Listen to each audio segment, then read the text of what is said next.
જો કોલરવાળું આપણે coat set શીખવામાં આવશે. આ કોલર બનાવી દીધું આપણે પહેલાં. કોલર બનાવતી વખતે આ કોલરની આપણે સિલાઈ પહેલાં કરી દેવાની. બરાબર. આ સિલાઈ કર્યા પછી તમારા જે આ ભાગ પકડજો અને આ જે બનાવ્યું આગળનું આખું અહીંયા કર, હું બોલતી જાઉં, દેખાવજો. આ જો કોલરવાળું બનાવતી વખતે આપણે આ પટ્ટી પહેલાં લગાવી દેવાની, નાનું કરી દેવાનું. અહીંયાથી આપણે વી આકાર કરી આ અલગ પટ્ટી નાખી પછી એમ કરી અને આપણે આ કોલરનું આપણે સિલાઈ મારી દીધી. પછી એ કોલર આપણે આ માપ લઈ અને આપણે અહીંયા લગાવવામાં આવશે. આ લગાવી અને આ માપ અહીંયા આવશે એટલે કોલરવાળું સેટ આને જો આમ તૈયાર થઈ જશે. પછી આનો કોલર આને શું કહેવાય? બટન પટ્ટી.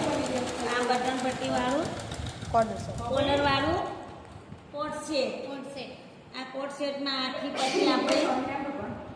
પટ્ટી ખોલી છે. એમાં કોલરનું આપણે આગળનું ભાગ બનાવવાનું છે. જો આ તમારે કોલરમાં કશું તકલીફ ના પડે એ પ્રમાણે આપણે આ બનાવ્યા પછી તમારે આમ સિલાઈ કરી દેવાની. આ ખોલી નાખવાનું આખું. આ ખોલ્યા પછી તમારે આ રેડી કરી દેવાનું. સિલાઈ કરવાની આની અંદર હજી આમ સિલાઈ કરવાની છે. પછી તમારે અહીંયા આગળનું ભાગ અને પાછળનો ભાગ આમ અલગ કરી દેવાનું.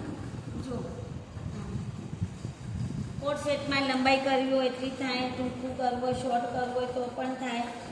આવી રીતે આ પટ્ટી આવશે, આખી આ બટન પટ્ટી આવશે. કાપાવાળું બનાવવાનું છે અને આમાં કોલર લગાવતી વખતે આપણે અહીંયાથી ચાલુ કરશું. આમ લગાવતી વખતે અહીંયા આવશે. આ ભાગ આમાં તૈયાર થઈ જશે આપણે કોલરવાળું. બીજું પણ તમારે આવી રીતે કરવાનું છે. આ કોલરવાળું બનાવી દીધું છે બેને અને આ આખું આપણે તૈયાર થઈ ગયું છે. જુઓ આમાં કોલરમાં ઢીલું કોલર નાખ્યું છે. કેનવાસ વગરનું આપણે ગળું બનાવ્યું અને લાંબી બોય પણ બનાવવાની અને તમારે લંબાઈ કરવી હોય એટલી તમે લંબાઈ કરી શકો છો. આખું ખુલ્લું આવે. ખુલ્લાથી પછી નીચેનું થોડું કાપું બનાવવું હોય અહીંયા શો બટન આવી જશે, લગાવવાના છે શો બટન. એ તમારે કોટ સેટમાં સાદું પણ થાય અને ગળાવાળું પણ થાય અને તમારે કોલરવાળું થાય, સ્ટેન્ડ પટ્ટીવાળું બી તૈયાર થાય. પેલું આપણને કોટ સેટનું જો આ કોલરવાળું નથી પણ ગળા પટ્ટીવાળું આ વી ગળુંવાળું બનાવી દીધું છે. આપણે એમાં આ કોટ સેટ કરવામાં આવે. પહેલાં તમારે કોલરવાળા હતા અને અહીંયા વી ગળા માટે વી ગળાવાળું બનાવ્યું છે. આપણે આખું લાંબુ બનાવીશું. વી શેપમાં બનાવ્યા પછી તમારે આ પટ્ટી અહીંયા આવશે. આ પટ્ટી બહારની મૂકી છે. અહીંયા આપણે શો બટન લગાવવાના છીએ અને ટૂંકી બાયવાળું. પેલું કોલરવાળું હતું અને આ તમારે વી ગળાવાળું હતું. તેનું આપણને આ લેગો પણ તૈયાર કરવાનું છે.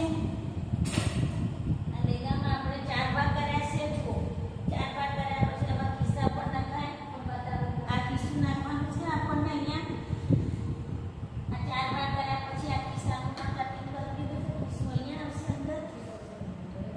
જો બેનો વિડીયો સરસ લાગ્યો તો લાઈક કરો, શેર કરો, સબસ્ક્રાઈબ કરો. પ્રાર્થના બેન સીવન ક્લાસ.